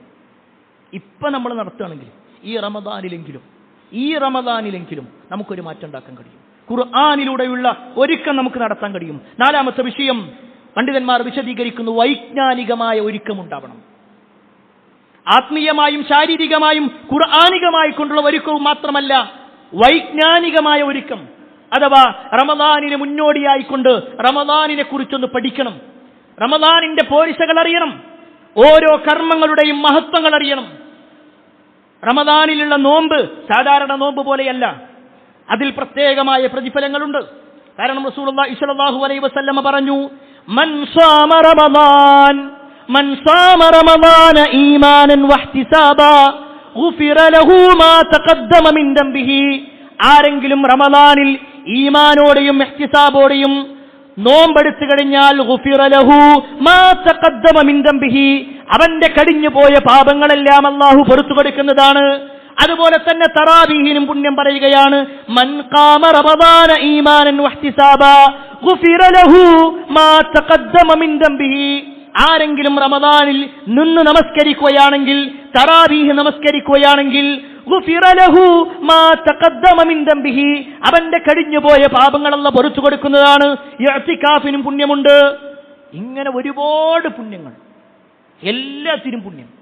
പക്ഷെ എന്തുകൊണ്ടാണ് നമ്മൾ ആ പുണ്യങ്ങൾ പലപ്പോഴും ബാക്കിലേക്ക് പോകുന്നത് എന്ന് ചോദിച്ചാൽ, ആ പുണ്യത്തിന്റെ ആഴം നമ്മൾ മനസ്സിലാക്കിയിട്ടില്ല എന്നുള്ളതാണ്. ഇപ്പോഴും നോമ്പിന്റെ വിഷയത്തിൽ ഒരുപാട് സംശയങ്ങളിലാണ്. പ്രത്യേകിച്ച് നോമ്പിന്റെ അഹ്കാമുകളുമായി ബന്ധപ്പെട്ടുകൊണ്ട് കർമ്മശാസ്ത്രപരമായ വിഷയങ്ങൾ നോക്കിക്കഴിഞ്ഞാൽ ഇപ്പോഴും ക്ലിയർ അല്ല. നോമ്പ് മുറിയുന്ന കാര്യങ്ങൾ എന്തൊക്കെയാ ഇപ്പോഴും സംശയമാണ്. നോമ്പിൽ എന്തെല്ലാം കാര്യങ്ങൾ അനുവദനീയമാണ് അത് പല ആളുകൾക്കും അറിയൂല. അതുകൊണ്ടാ പലരും തലയിൽ എണ്ണ തേച്ച് കഴിഞ്ഞാൽ നോമ്പ് മുറിയെന്ന് വിശ്വസിക്കുന്ന ആളുകളുണ്ട്. ഇപ്പോഴും നല്ല തണുപ്പ് കാരണത്താൽ ഒരാൾ തല നനക്കുകയാണെങ്കിൽ അവന്റെ നോമ്പ് മുറിയുമെന്ന് വിശ്വസിക്കുന്നവരുണ്ട്. ഒരാൾ സാധാരണ അവന്റെ ഉമിനീരം നിറക്കിയാൽ അതുകൊണ്ട് തന്നെ നോമ്പ് മുറിയുമെന്ന് വിശ്വസിക്കുന്ന ആളുകളുണ്ട്. അവിടെയാണ് നമ്മൾ റമദാനിന്റെ മുന്നോടിയായിക്കൊണ്ട്, റമദാൻ വരട്ടെ എന്നല്ല, റമദാനിന്റെ മുന്നോടിയായി വൈജ്ഞാനികമായ ഒരു അറിവ്, ഒരു ഒരുക്കം നമ്മളിലുണ്ടാവുക. അറിവ് നേടാനുള്ള ഒരുക്കം. എന്തെല്ലാം സാഹചര്യങ്ങൾ ഇതുമായി ബന്ധപ്പെട്ടുകൊണ്ടുണ്ടെന്ന് മനസ്സിലാക്കണം. അതുപോലെ തന്നെ ഫിത്ർ സക്കാത്തുമായി ബന്ധപ്പെട്ടുകൊണ്ട് ഇതൊന്നും ഇപ്പോഴും പല ആളുകൾക്കും അറിയൂല. എത്ര കാലമായി നമ്മളൊക്കെ നോമ്പെടുക്കാൻ തുടങ്ങിയിട്ട്? ഇപ്പോഴും ഇതുപോലുള്ള ഒരുപാട് മസ്അലകളുമായി ബന്ധപ്പെട്ടുകൊണ്ട് സംശയങ്ങളിലാണ്.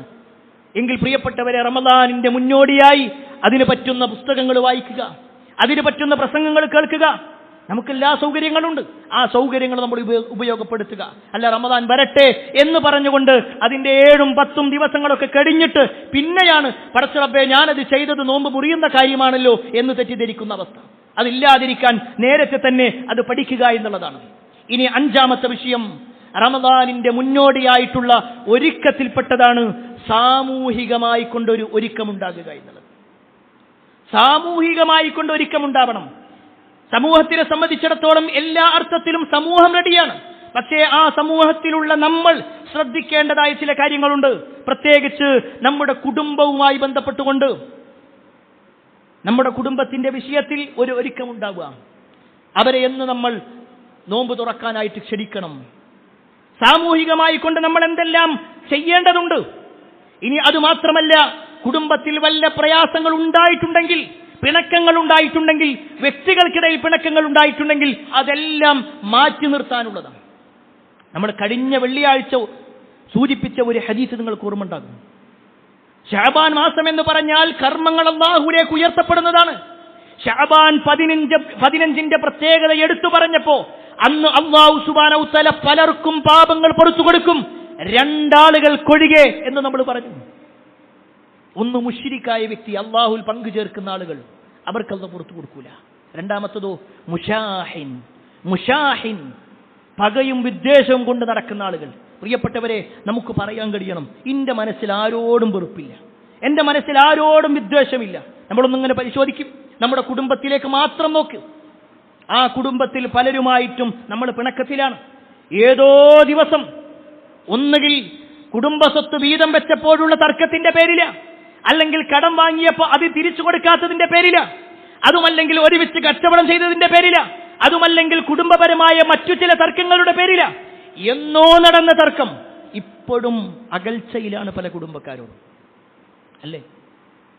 കുടുംബ ബന്ധങ്ങൾ മാത്രമല്ല, വൈയക്തിക ബന്ധങ്ങൾ, അയൽപക്ക ബന്ധങ്ങൾ, കൂട്ടുകെട്ടുകൾ, ഇങ്ങനെ നോക്കിക്കഴിഞ്ഞാൽ പലരുമായിട്ടും പ്രശ്നത്തിലാണെങ്കിൽ പ്രിയപ്പെട്ടവരെ, അങ്ങനെയുള്ള ആളുകൾ നോമ്പിനെ സ്വീകരിച്ചിട്ട് കാര്യമില്ല. കാരണം അവന്റെ കർമ്മങ്ങൾ അല്ലാഹുവിലേക്ക് ഉയരണ്ടേ? അവന്റെ കർമ്മങ്ങൾ അല്ലാഹുവിലേക്ക് ഉയരണമെങ്കിൽ അവൻ ആദ്യം ജനങ്ങളുമായിട്ടുള്ള ബന്ധം നന്നാക്കണം. നിങ്ങൾക്കറിയുമോ, റസൂലുള്ളാഹി സ്വല്ലല്ലാഹു അലൈഹി വസല്ലം ഒരാളെ കുറിച്ച് പറഞ്ഞു, അയാൾ സ്വർഗാവകാശിയാണ്. നബി സല്ലല്ലാഹു അലൈഹി വസല്ലമയും സഹാബത്തും ഇങ്ങനെ ഇരിക്കുക. ആ ഇരിക്കുന്ന സദസ്സിൽ വെച്ചുകൊണ്ട് നബി സല്ലല്ലാഹു അലൈഹി വസല്ലം പറഞ്ഞു, ഇതാ ഈ സമയത്ത് യത്ലു അലൈക്കുമുൽ ആന റജുലുൻ മിൻ അഹ്ലിൽ ജന്ന, ഇതാ ഇപ്പോ സ്വർഗാവകാശിയായ ഒരാൾ ഈ സദസ്സിലേക്ക് വന്നെത്തി നോക്കും. ഈ ഹദീസ് റിപ്പോർട്ട് ചെയ്യുന്നത് അനസ് റളിയല്ലാഹു അൻഹുവാണ്. അദ്ദേഹം പറയാണ്, ഞങ്ങളെല്ലാവരും ഇങ്ങനെ അതിന്റെ വാതിലിന്റെ ഭാഗത്തേക്ക് ഇങ്ങനെ നോക്കി, ആരാണ് ആ ഭാഗ്യവാൻ എന്നുള്ളത്. ആ സമയത്തതാ ഒരാൾ വുളു എടുത്തുകൊണ്ട് താടിയൊക്കെ നനഞ്ഞ് അയാൾ ഇങ്ങനെ വരുന്നുണ്ട്. അയാളുടെ ഇടത്തെ കയ്യിൽ അയാളുടെ 2 ചെരിപ്പുകളും പിടിച്ചിട്ടുണ്ട്. എന്നിട്ട് അയാൾ ഇങ്ങനെ പ്രവാചകന്റെ സദസ്സിലേക്ക് ഇങ്ങനെ എത്തി നോക്കി. എന്നിട്ട് അയാൾ അങ്ങനെ പോയി. അന്നാരും പറഞ്ഞില്ല അയാളോട്. നബി സല്ലല്ലാഹു അലൈഹി വസല്ലം പിറ്റേ ദിവസം അതേ വാചകം വീണ്ടും ആവർത്തിച്ചുതാ, ഈ സമയത്ത് നിങ്ങളിലേക്ക് സ്വർഗാവകാശിയായ ഒരാൾ എത്തി നോക്കും. കഴിഞ്ഞ ദിവസം ആരാണോ എത്തി നോക്കിയത് അതേ വ്യക്തി അതേപോലെ വുളു എടുത്തുകൊണ്ട് തന്റെ ഇടത്തെ കയ്യിൽ ചെരിപ്പും പിടിച്ചുകൊണ്ട് നബിയുടെ സദസ്സിലേക്ക് എത്തി നോക്കി. എന്നിട്ട് തിരിച്ചുപോയി. 3ാമത്തെ ദിവസം ഇത് സംഭവിച്ചു. 3 ദിവസം ഇങ്ങനെ നടന്നപ്പോ ആ സദസ്സിലുണ്ടായിരുന്ന അബ്ദുല്ലാഹി ഇബ്നു അംർ റളിയല്ലാഹു അൻഹു, എന്തായിരിക്കും ആ വ്യക്തിക്ക് ഇത് കിട്ടാനുള്ള സൗകര്യം, എന്തുകൊണ്ട് ആ വ്യക്തിയുടെ കാര്യത്തിൽ നബി സല്ലല്ലാഹു അലൈഹി വസല്ലം എങ്ങനെ പറഞ്ഞു എന്നൊന്ന് അന്വേഷിക്കാൻ തീരുമാനിച്ചു. അങ്ങനെ അബ്ദുല്ലാഹി ഇബ്നു അംർ റളിയല്ലാഹു അൻഹു നേരെ ഈ വ്യക്തിയുടെ അടുത്തേക്ക് ചെന്നു. എന്നിട്ട് അദ്ദേഹത്തോട് പറഞ്ഞു, ഞാനും എൻ്റെ വാപ്പയും തമ്മിൽ ചെറിയൊരു പ്രയാസമുണ്ട്, ചെറിയൊരു തർക്കമുണ്ട്. അതുകൊണ്ട് എൻ്റെ വീട്ടിൽ നിൽക്കാൻ എനിക്ക് ബുദ്ധിമുട്ട്. അതുകൊണ്ട് ഒരു 3 ദിവസം ഞാൻ നിങ്ങളുടെ വീട്ടിൽ നിൽക്കട്ടെ. ആ മനുഷ്യൻ പറഞ്ഞു, നിങ്ങൾ നിന്നു. അങ്ങനെ അബ്ദുല്ലാഹി ഇബ്നു അംർ റളിയല്ലാഹു അൻഹു ആ വീട്ടിൽ താമസിച്ചു. അബ്ദുല്ലാഹി ഇബ്നു അംർ റളിയല്ലാഹു അൻഹു താമസിക്കുന്നത് ഈ വ്യക്തിയെ നിരീക്ഷിക്കാൻ വേണ്ടിയാണ്. എന്താണ് ഈ വ്യക്തി കാര്യമായിട്ട് ചെയ്യുന്നത് എന്ന് നോക്കാനാണ്. 3 ദിവസങ്ങളും നോക്കി. 3ാമത്തെ ദിവസം ഈ വ്യക്തിയുടെ അടുത്തേക്ക് ചെന്നിട്ട് പറയാണ്, ഞാനും എൻ്റെ വാപ്പയും തമ്മിലൊരു പ്രശ്നമില്ല, ഞാൻ നിങ്ങളെ ഒന്ന് നിരീക്ഷിക്കാൻ വേണ്ടി വന്നതാണ്. കാരണം റസൂലുള്ളാഹി സ്വല്ലല്ലാഹു അലൈഹി വസല്ലമ പറഞ്ഞു, സ്വർഗാവകാശിയായ ഒരാൾ ഈ സദസ്സിലേക്ക് എത്തി നോക്കുമെന്ന്. 3 ദിവസവും എത്തി നോക്കിയത് നിങ്ങളായിരുന്നു. അതുകൊണ്ട് നിങ്ങളുടെ കർമ്മങ്ങളൊന്ന് അറിയാൻ വേണ്ടിയാണ് ഞാൻ വന്നത്. അപ്പോ ആ വ്യക്തി ചോദിക്കാണ്, എന്നിട്ട് നിങ്ങൾ വല്ലതും കണ്ടോ? എന്റെ കർമ്മങ്ങൾ വല്ലതും വർദ്ധിപ്പിച്ചതായിട്ട് നിങ്ങൾ കണ്ടോ? അബ്ദുല്ലാഹി ഇബ്നു അംർ റളിയല്ലാഹു അൻഹു പറയാണ്, ഇല്ല, ഞാൻ നോക്കുമ്പോൾ ഞങ്ങളൊക്കെ ചെയ്യുന്നത് മാത്രമേ നിങ്ങൾ ചെയ്യുന്നുള്ളൂ. പക്ഷെ നിങ്ങൾ എന്താണ് ധാരാളമായിട്ട് ചെയ്യുന്നത്? ആ സമയത്ത് ആ വ്യക്തി പറയുകയാണ്. ആരാണ് ആ വ്യക്തി എന്നറിയുമോ? സഅദ് ബിൻ അബി വഖാസ് റളിയല്ലാഹു അൻഹു. അദ്ദേഹം പറയാണ്, അബ്ദുല്ലാ, ഞാൻ കാര്യമായിട്ടൊന്നും ചെയ്യുന്നില്ല. സാധാരണ നിങ്ങളൊക്കെ ചെയ്യുന്ന കാര്യങ്ങൾ തന്നെയാണ് ചെയ്യുന്നത്. പക്ഷേ ഒരു കാര്യം ഞാൻ ഉറപ്പിക്കാം, എനിക്ക് ഒരാളോടും ഒരു വെറുപ്പോ വിദ്വേഷമോ അസൂയയോ പകയോ ഒരാളോടില്ല. ഇത് ആ വ്യക്തി പറഞ്ഞതും അബ്ദുല്ലാഹിബ്നു അംർ റളിയല്ലാഹു അൻഹു പറയാണ്, ഹാദിഹില്ലതി ബലഗതു ബി വഹിയല്ലതി ലാ നുതീഖ്. ഇതന്നെയാണ് നിങ്ങൾക്കത് കിട്ടാനുള്ള കാരണം. പക്ഷേ പല ആളുകൾക്കും ഇതിലേക്ക് എത്താൻ കഴിയുന്നില്ല. പ്രിയപ്പെട്ടവരെ, നമ്മളൊന്ന് പരിശോധിക്കാം, നമ്മൾ സ്വയം ഒന്ന് പരിശോധിക്കാം. നമ്മളിൽ എത്ര ആളുകൾക്ക് ആ ഒരു കാര്യം എടുത്തു പറയാൻ കഴിയും? നമ്മുടെ സഹോദരന്മാരുടെ വിഷയത്തിൽ, നമ്മുടെ കുടുംബക്കാരുടെ വിഷയത്തിൽ, നമ്മുടെ സുഹൃത്തുക്കളുടെ വിഷയത്തിൽ ഒരാളോടും എനിക്ക് പകയില്ല, എനിക്ക് വിദ്വേഷമില്ല എന്ന് പറയാൻ കഴിയും? അവിടെയാണ് നമ്മുടെ മുൻഗാമികൾ ആ ഒരു തരത്തിലുള്ള മാറ്റം തയ്യാറാക്കിയത്. അതുപോലെ തന്നെ സാമൂഹികമായ ഒരുക്കത്തിൽപ്പെട്ട വളരെ പ്രധാനപ്പെട്ട കാര്യമാണ് മറ്റുള്ളവരെ നോമ്പ് തുറപ്പിക്കുക എന്നുള്ളത്. വലിയ പുണ്യം കിട്ടുന്ന കാര്യം, സാമൂഹികമായി കൊണ്ട് നമ്മൾ വിളിക്കേണ്ട ഒരു കാര്യമാണത്. നമ്മുടെ കുടുംബത്തിലും പരിചയത്തിലും അയൽപക്കത്തിലുള്ള ആളുകളെ വിളിച്ചുകൊണ്ട് നോമ്പ് തുറപ്പിക്കുക എന്നുള്ളത്. പ്രത്യേകിച്ച് റസൂലുള്ളാഹി സ്വല്ലല്ലാഹു അലൈഹി വസല്ലം അതിന്റെ പുണ്യമായിട്ട് എണ്ണി പറയുകയാണ്, മൻ ഫത്തറ സായിമൻ കാന ലഹു മിസ്ലു അജ്രിഹി ഗൈറ അന്നഹു ലാ യൻഖുസു മിൻ അജ്രി സ്സായിമി ഷൈഅ. ആരെങ്കിലും നോമ്പുകാരനായ ഒരാളെ വിളിച്ചുകൂട്ടി അയാളെ നോമ്പ് തുറപ്പിച്ചാൽ ആ നോമ്പെടുത്ത വ്യക്തിക്ക് എത്രയാണോ പ്രതിഫലം അതിൽ ഒന്നും കുറയാത്ത രൂപത്തിൽ നോമ്പ് തുറപ്പിച്ചവനും കിട്ടും. നമ്മൾ ഒരാളെ നോമ്പ് തുറപ്പിച്ചാൽ നമ്മുടെ നോമ്പിന്റെ പ്രതിഫലവും അയാളുടെ നോമ്പിന്റെ പ്രതിഫലവും നമുക്ക് കിട്ടും. അയാൾക്ക് വേറുണ്ട്. അയാൾക്കുള്ള പ്രതിഫലം എത്രയാണോ അല്ലാഹു കൊടുക്കുന്നത് അതിൽ ലാ യൻഖുസു, കുറവ് വരാത്ത രൂപത്തിൽ നമുക്ക് കിട്ടും. അതുകൊണ്ടാണ് നമ്മുടെ മുൻഗാമികളിൽപ്പെട്ട ഇമാം അബൂ ഹനീഫത്തുൽ കൂഫി റഹ്മത്തുള്ളാഹി അലൈഹിയുടെ ഉസ്താദായ ഹമ്മാദ് ബിൻ സലമ റഹ്മത്തുള്ളാഹി അലൈഹി വലിയ പണ്ഡിതനാണ്. അതോടൊപ്പം തന്നെ അദ്ദേഹം സാമ്പത്തികമായി കുറച്ച് കഴിവുള്ള ആളായിരുന്നു. ചരിത്രത്തിൽ കാണുവാൻ സാധിക്കും, എല്ലാ റമദാനിലും എല്ലാ ദിവസത്തിലും 500 ആളുകളെ വിളിച്ചുകൊണ്ട് അദ്ദേഹം നോമ്പ് തുറപ്പിക്കും. 500 ആളെ എല്ലാ ദിവസവും, ഏതെങ്കിലും ഒരു ദിവസമല്ല, എല്ലാ ദിവസവും. എന്നിട്ടോ നോമ്പ് തുറപ്പിച്ചതിന് ശേഷം എല്ലാ നോമ്പും കഴിഞ്ഞാൽ 500 ആളുകൾക്ക് ഭക്ഷണവും അദ്ദേഹം കൊടുക്കുന്നു, 500 ആളുകൾക്ക് വസ്ത്രവും കൊടുക്കും. അതിന് അദ്ദേഹത്തോട് കാരണം അന്വേഷിച്ചു, അതിന് മാത്രം വലിയ പൈസ ഉണ്ടോ? അതിന് അദ്ദേഹം പറഞ്ഞ എന്താണെന്നറിയോ? എനിക്ക് കിട്ടുന്ന ഈ ഒരവസരം അത് ഞാൻ ഉപയോഗപ്പെടുത്തുക. പണം എടുത്തു വെച്ചിട്ട് കാര്യമില്ല, എടുത്തു വെച്ചത് കൊണ്ട് കാര്യമില്ല. ഞാൻ എത്രത്തോളം നോമ്പ് തുറപ്പിക്കുന്നുണ്ടോ അതിനനുസരിച്ചുകൊണ്ട് അത്രയും ആളുകളുടെ പ്രതിഫലം എനിക്ക് കിട്ടും. 500 ആളെ നോമ്പ് തുറപ്പിച്ചാൽ 500 + 1 501 ആളുകളുടെ നോമ്പെടുത്ത പ്രതിഫലം കിട്ടും. പ്രിയപ്പെട്ടവരെ, വലിയ പുണ്യമുള്ള കാര്യമാണ്. പക്ഷേ പല ആളുകളും അതിനെ നിസ്സാരവൽക്കരിക്കുന്നു എന്നതൊരു സത്യമാണ്. 6ാമത്തെ വിഷയം, റമദാനിന്റെ മുന്നോടിയായി കൊണ്ടുള്ള ഒരുക്കത്തിൽപ്പെട്ടതാണ് ദിനചര്യകളുമായി ബന്ധപ്പെട്ടുകൊണ്ടുള്ള ഒരു ഒരുക്കമുണ്ടാവുക എന്നുള്ളത്. നമ്മൾ റമദാനിന്റെ മുന്നോടിയായി ഭക്ഷണത്തിൽ ക്രമീകരണം നടത്തുന്നതോടൊപ്പം നമ്മുടെ നമസ്കാരവുമായി ബന്ധപ്പെട്ടുകൊണ്ടും നമ്മുടെ ദിനചര്യകളുമായി ബന്ധപ്പെട്ടുകൊണ്ടും ചില മാറ്റങ്ങൾ ഉണ്ടാവണം. ഇപ്പോഴും സുബഹിക്ക് എഴുന്നേൽക്കാത്ത ആളുകളുണ്ട്. അവരോടാണ് ഓർമ്മപ്പെടുത്താനുള്ളത്, റമദാനിൽ മാത്രമായി കൊണ്ട് ഒരു സുബഹി നമസ്കാരം നബി സല്ലല്ലാഹു അലൈഹി വസല്ലം പഠിപ്പിച്ചിട്ടില്ല. ഒരാൾ സുബഹി നിസ്കരിക്കണില്ല എന്ന് പറഞ്ഞാൽ അവന്റെ ജീവിതത്തിൽ ഒരു ബറക്കത്തുമില്ല. ഒരു സുബഹി ജമാഅത്ത് നഷ്ടപ്പെടുക എന്ന് പറഞ്ഞാൽ അവന്റെ വീട് കരിച്ചു കളയുന്ന രൂപത്തിലാണ് ഇസ്ലാമിക നിയമമുള്ളത്. സുബഹി വീട്ടിൽ നിസ്കരിക്കേണ്ടതല്ല. മനുഷ്യ സഹജമായി എപ്പോഴെങ്കിലും ഉറക്കത്തിൽപ്പെട്ടുപോയി, നമ്മൾ ഉണർന്നപ്പോഴേക്ക് ജമാഅത്ത് നഷ്ടപ്പെട്ടു പോയി എങ്കിൽ അപ്പോൾ ഓർമ്മ വന്നാൽ അല്ലെങ്കിൽ ഉണർന്ന സമയത്ത് നിർവഹിക്കുക. അതല്ലാതെ സ്ഥിരമായി സുബഹി നമസ്കാരം നഷ്ടപ്പെടുത്തുന്ന, ജമാഅത്ത് നഷ്ടപ്പെടുത്തുന്ന, പള്ളിയിൽ പോകാത്ത ആളുകളുണ്ട്. പ്രിയപ്പെട്ടവരെ, നമ്മൾ ഗൗരവത്തിലെടുക്കണം. അതുപോലെ തന്നെ ദിനചര്യയിൽപ്പെട്ട വലിയ ഒരു കാര്യമാണ് രാത്രി നമസ്കാരം എന്നുള്ളത്. പലരും കാത്തിരിക്കുകയാണ് റമദാൻ വരട്ടെ എന്നിട്ട് വേണം തറാവീഹ് തുടങ്ങാൻ. ശരിയാണ്, തറാവീഹ് റമദാനിൽ തന്നെയാണ്. പക്ഷേ നബി സല്ലല്ലാഹു അലൈഹി വസല്ലം റമദാനിൽ മാത്രമായി കൊണ്ടല്ല രാത്രി നമസ്കരിച്ചിട്ടുള്ളത്. ഇന്നലെയും നമസ്കരിക്കാമായിരുന്നു, ഇന്നും നമസ്കരിക്കാം. രാത്രി നമസ്കാരങ്ങൾ നമ്മുടെ മുൻഗാമികളൊക്കെ വലിയ പ്രാധാന്യത്തോടു കൂടിയാണ് കണ്ടിരുന്നത്. നിങ്ങൾക്കറിയുമോ, സഹാബിമാരുടെ കൂട്ടത്തിൽപ്പെട്ട ശദ്ദാദ് ബിൻ ഔസ് റളിയല്ലാഹു അൻഹു, അദ്ദേഹം വീട്ടിലേക്ക് വന്നു കഴിഞ്ഞാൽ, രാത്രി ഉറങ്ങാനായിട്ട് വീട്ടിലേക്ക് വന്നാൽ ചരിത്രത്തിൽ കാണാൻ കഴിയും, ഒരു തിളച്ച ചട്ടിയിലിങ്ങനെ കടുകിട്ട് കഴിഞ്ഞാൽ അല്ലെങ്കിൽ ധാന്യമണികൾ ഇട്ട് കഴിഞ്ഞാൽ അതിങ്ങനെ പൊട്ടിത്തെറിക്കുന്ന രൂപത്തിൽ, അതിങ്ങനെ അങ്ങോട്ടും ഇങ്ങോട്ടും തെറിക്കുന്ന രൂപത്തിൽ അദ്ദേഹത്തിന് കിടക്കാൻ കഴിയാത്തൊരവസ്ഥ. അദ്ദേഹം തിരിഞ്ഞും മറിഞ്ഞിങ്ങനെ കിടക്കും, അദ്ദേഹത്തിന് ഉറക്കം വരില്ല. ആ സമയത്ത് അദ്ദേഹം നടത്തുന്ന ഒരു പ്രാർത്ഥനയുണ്ട്. അല്ലാഹുമ്മ ഇന്നന്നാർ ഖദ് അദ്ഹബത അന്നിൻ നൗം. അല്ലാഹുവേ, നരകത്തെക്കുറിച്ചുള്ള ഓർമ്മ അല്ലെങ്കിൽ അതിനെക്കുറിച്ചുള്ള ഭയം എന്നിൽ നിന്ന് ഉറക്കത്തെ അകറ്റിക്കളഞ്ഞുകൊണ്ടിരിക്കുകയാണ്. നമ്മളൊന്ന് ആലോചിച്ച് നോക്ക്.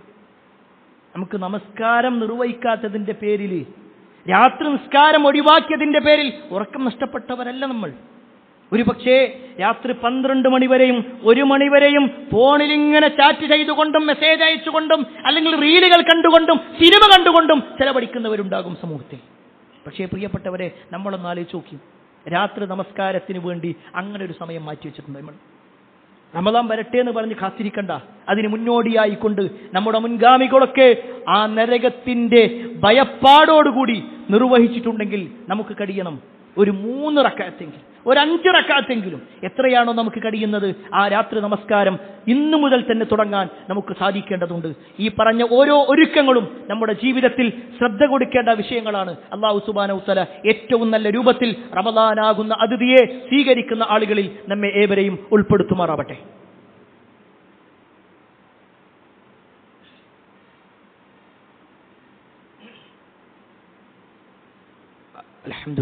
അൽഹംദുലില്ലാഹി റബ്ബിൽ ആലമീൻ വസ്സലാത്തു വസ്സലാമു അലാ റസൂലില്ലാഹ് വഅലാ ആലിഹി വഅസ്ഹാബിഹി അജ്മഈൻ. അമ്മാ ബഅദ്. പ്രിയപ്പെട്ട സഹോദരങ്ങളെ, സത്യവിശ്വാസികളെ, അള്ളാഹുവിൻ്റെ വിധിവിലക്കൾ അനുസരിച്ചുകൊണ്ടും പ്രവാചകൻ സല്ലല്ലാഹു അലൈഹി വസല്ലമയുടെ ജീവിതചര്യ പിൻപറ്റിക്കൊണ്ടും ജീവിക്കണമേ എന്ന് ഒരിക്കൽ കൂടി എന്നോടൊന്ന് പോലെ നിങ്ങൾ ഓരോരുത്തരോടും ഉണർത്തുകയാണ്, വസിയ്യത്ത് ചെയ്യുകയാണ്. റമദാനിൻ്റെ മുന്നോടിയായി ഒരു വിശ്വാസി ഒരുങ്ങേണ്ടതായ 6 കാര്യങ്ങളെക്കുറിച്ചാണ് ഓർമ്മപ്പെടുത്തിയത്. എന്നാൽ റമദാനിൽ മാത്രമല്ല, റമദാനിൻ്റെ മുന്നോടിയായും റസൂലുള്ളാഹി സ്വല്ലല്ലാഹു അലൈഹി വസല്ലമയും മുൻഗാമികളും നിർവഹിച്ച വലിയ ഒരു പുണ്യപ്രവർത്തനമാണ് ദാനധർമ്മങ്ങൾ വർദ്ധിപ്പിക്കുക എന്നുള്ളത്. പ്രത്യേകിച്ച് റസൂലുള്ളാഹി സ്വല്ലല്ലാഹു അലൈഹി വസല്ലമയെ സംബന്ധിച്ച് ഹദീസിൽ കാണുവാൻ സാധിക്കും, കാന അജ്വദുന്നാസ്. നബി സല്ലല്ലാഹു അലൈഹി വസല്ലം അടിച്ചു വീശുന്ന ഒരു കാറ്റിനെ പോലെ എന്താണോ കയ്യിലുള്ളത് അത് കൊടുക്കുന്ന അവസ്ഥയായിരുന്നു. എത്രയാണുള്ളത് അത് കൊടുക്കും. അത്രത്തോളം ദാനധർമ്മങ്ങൾക്ക് പ്രാധാന്യമുള്ള മാസങ്ങളിലൂടെയാണ് നമ്മൾ പോയിക്കൊണ്ടിരിക്കുന്നത്. അത് കേവലം റമദാൻ വരട്ടെ എന്ന് പറഞ്ഞുകൊണ്ട് കാത്തിരിക്കേണ്ടതില്ല. അതിൻ്റെ മുമ്പും നമ്മുടെ മുൻഗാമികൾ ധാരാളമായി കൊണ്ട് ധർമ്മം ചെയ്തിട്ടുണ്ട്. പ്രത്യേകിച്ച് ധർമ്മം ചെയ്യുക എന്നുള്ളത്, ദാനം ചെയ്യുക എന്നുള്ളത് അള്ളാഹുവിന് കടം കൊടുക്കുക എന്നാണ് ഇസ്ലാം പഠിപ്പിക്കുന്നത്. അള്ളാഹ്ക്ക് കടം കൊടുക്കുക. നമ്മൾ അള്ളാഹ്ക്ക് വല്ലതും കൊടുക്കേണ്ടതുണ്ടോ? അള്ളാഹ്ക്ക് വല്ല സമ്പത്തിൻ്റെയും ആവശ്യമുണ്ടോ? എന്നാൽ അള്ളാഹുവിന് ആരാണോ കടം കൊടുക്കുന്നത് അള്ളാഹു അത് ഇരട്ടിക്കിരട്ടിയായി നൽകുന്ന. നമുക്ക് പരിചയമുള്ള ഒരു വ്യക്തി വലിയ സമ്പന്നനാണ്. ഒരു വഴിയിൽ വെച്ചുകൊണ്ട് നമ്മൾ അദ്ദേഹത്തെ കണ്ടു. അയാൾ പറയാണ്, എൻ്റെ പേഴ്സ് നഷ്ടപ്പെട്ടു, എൻ്റെ ഫോണിലെ ഗൂഗിൾ പേ ആണെങ്കിൽ വർക്ക് ചെയ്യുന്നില്ല, നിങ്ങൾ അത്യാവശ്യമായിട്ട് 1000 രൂപ തരണം എന്ന് പറഞ്ഞാൽ ഒരു മടിയും കൂടാതെ നമ്മൾ കൊടുക്കും. കാരണം അയാൾ വലിയ സമ്പന്നനാണ്. നമ്മൾ കൊടുത്താൽ ആ പണമോ അല്ലെങ്കിൽ അതിൽ കൂടുതലോ തരാൻ കഴിവുള്ള ആളാണ്. ഒരു പക്ഷേ നമ്മൾ പിന്നീട് എപ്പോഴെങ്കിലും നമ്മൾ വല്ല സഹായം ചോദിച്ചാൽ, വലിയ സഹായം ചോദിച്ചാൽ പോലും തരാൻ കഴിവുള്ള ആളാണ്. അങ്ങനെ ഒരാൾക്ക് നമ്മൾ സാമ്പത്തികമായിട്ട് സഹായിക്കൂലേ? അങ്ങനെ ഒരാൾക്ക് നമ്മൾ സാമ്പത്തികമായി കടം കൊടുക്കൂലേ? എങ്കിൽ പ്രിയപ്പെട്ടവരെ, അല്ലാഹു സുബ്ഹാനഹു വ തആല വിശുദ്ധ ഖുർആനിലൂടെ ചോദിക്കുകയാണ്, മൻ ദല്ലദീ യുഖ്രിദുല്ലാഹ ഖർളൻ ഹസന. ആ ചോദ്യം നോക്ക്, ആരുണ്ട് അള്ളാഹുവിന് ഒരു നല്ല കടം കൊടുക്കുവാൻ? അള്ളാഹ്ക്ക് കടം കൊടുക്കാൻ ആരെങ്കിലും ഉണ്ടോ? അള്ളാന്റെ ചോദ്യം. അള്ളാഹ്ക്ക് ആരുടെയും സമ്പത്ത് ആവശ്യമല്ല.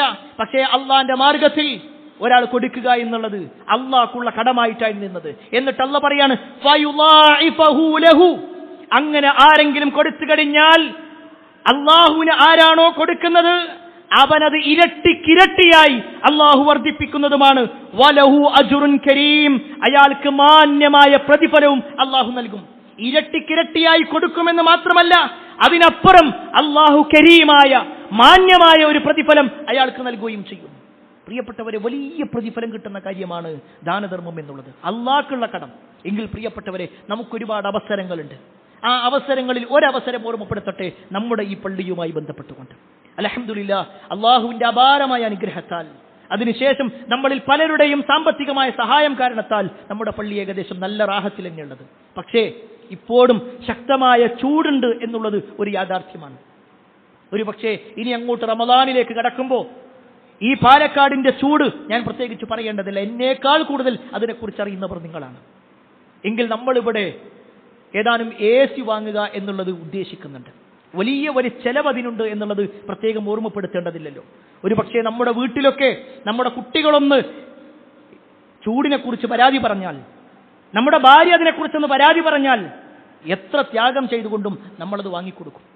കാരണം നമ്മൾ അവരെ സ്നേഹിക്കുന്നുണ്ട്. എങ്കിൽ പ്രിയപ്പെട്ടവരെ, അള്ളാന്റെ പള്ളിയിലേക്ക്, അള്ളാഹുവിന്റെ ഭവനത്തിലേക്ക് നമ്മളാൽ കഴിയുന്ന രൂപത്തിൽ ഒരു സഹായം, നമ്മളാൽ കഴിയുന്ന രൂപത്തിലുള്ള ഒരു സഹായം നമ്മൾ നൽകണമെന്ന് പ്രത്യേകം ഓർമ്മപ്പെടുത്തുകയാണ്. ആ ഒരു അവസരം നമ്മൾ ഉപയോഗപ്പെടുത്തണമെന്ന് കൂടി ഓർമ്മപ്പെടുത്തുന്നു. അല്ലാഹു സുബ്ഹാനഹു വ തആല എല്ലാ അർത്ഥത്തിലും നന്മകൾ ചെയ്ത് ജീവിക്കുന്ന ആളുകളിൽ നമ്മെ ഏവരെയും ഉൾപ്പെടുത്തുമാറാവട്ടെ. ഒരുപാട് ആളുകൾ പ്രാർത്ഥന കൊണ്ട് വസിയത്ത് നൽകിയിട്ടുണ്ട്. പ്രത്യേകിച്ച് നമ്മുടെ ഈ പള്ളിയുമായിട്ടൊക്കെ ഒരുപാട് സഹകരിച്ച ഒരു സഹോദരൻ, അദ്ദേഹം ഗൾഫിൽ നിന്ന് ആക്സിഡന്റ് പറ്റി നാട്ടിലെത്തിയിട്ടുണ്ട്. അദ്ദേഹത്തിന് ശാരീരികമായ ചില ബുദ്ധിമുട്ടുകളുണ്ട്. നമ്മൾ ഓരോരുത്തരും പ്രാർത്ഥനയിൽ അദ്ദേഹത്തെ കൂടി ഉൾപ്പെടുത്തുക.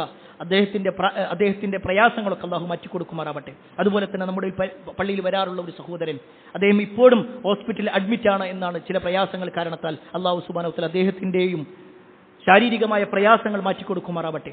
കഴിഞ്ഞ ആഴ്ചയിലും അതിനു മുമ്പ് നമ്മൾ ഓർമ്മപ്പെടുത്തിയ ഒരു കുട്ടിയുടെ കാര്യം, 10 വയസ്സുള്ള ഒരു പെൺകുട്ടിയുടെ കാര്യം, ഇന്ന് ആ കുട്ടിക്കൊരു മേജർ സർജറി പറഞ്ഞിരിക്കുകയാണ്. ആ കുട്ടിയുടെ രക്ഷിതാക്കൾ ഇന്നലെയും ഓർമ്മപ്പെടുത്തിയിരുന്നു പ്രാർത്ഥനയിൽ ഉൾപ്പെടുത്തണമെന്ന് പറഞ്ഞിട്ട്. അല്ലാഹു സുബ്ഹാനഹു വ തആല ആ കുട്ടിക്ക് എന്താണോ ഖൈറുള്ളത് ആ ഖൈറിലേക്ക് എത്തിക്കുമാറാവട്ടെ. പരിപൂർണമായ ശമനം അല്ലാഹു സുബ്ഹാനഹു വ തആല നൽകുമാറാവട്ടെ. നമ്മുടെ കുടുംബത്തിലും നമ്മുടെ പരിചയത്തിലുമൊക്കെ ഒരുപാട് ആളുകൾ രോഗികളായി പ്രയാസപ്പെടുന്നുണ്ട്. അവരുടെ എല്ലാം പ്രയാസങ്ങൾ അല്ലാഹു നീക്കി കൊടുക്കുമാറാവട്ടെ. സാമ്പത്തികമായും ശാരീരികമായും മാനസികമായും ബുദ്ധിമുട്ടുന്നവർ നമുക്കിടയിലുണ്ട്. നമ്മുടെ എല്ലാ പ്രയാസങ്ങളും അല്ലാഹു നീക്കി തരുമാറാവട്ടെ. നമ്മുടെ മാതാപിതാക്കൾക്ക് അല്ലാഹു സ്വർഗ്ഗം നൽകുമാറാവട്ടെ. اللهم اغفر للمؤمنين والمؤمنات والمسلمين والمسلمات الأحياء منهم والأموات إنك مجيب الدعوات يا قاضي الحاجات. اللهم أجرنا من النار، اللهم أجرنا من النار، اللهم أجرنا من النار. ربنا آتنا في الدنيا حسنة وفي الآخرة حسنة وقنا عذاب النار. آمين آمين برحمتك يا أرحم الراحمين والحمد لله رب العالمين.